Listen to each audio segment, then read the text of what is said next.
بسم اللہ الرحمن الرحیم۔ سونے اور جاگنے کی دعائیں۔ حضرت حذیفہ رضی اللہ عنہ سے روایت ہے کہ نبی کریم صلی اللہ علیہ وآلہ وسلم رات کو جب اپنے بستر پر جاتے تو دایاں ہاتھ اپنے دائیں رخسار کے نیچے رکھتے، پھر فرماتے اللہم بسمک اموت و احیا، اے اللہ آپ کا نام لے کر مرتا ہوں یعنی سوتا ہوں، اور زندہ ہوتا ہوں یعنی جاگتا ہوں۔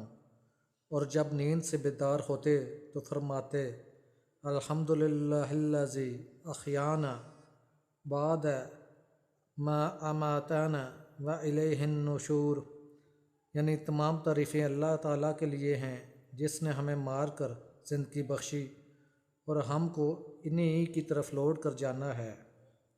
صحیح بخاری کی روایت ہے۔ دوستو، صدقہ جاریہ سمجھ کر اپنے دوستوں میں بھی شیئر کریں اور ساتھ ساتھ چینل کو بھی سبسکرائب کر دیں۔ جزاک اللہ۔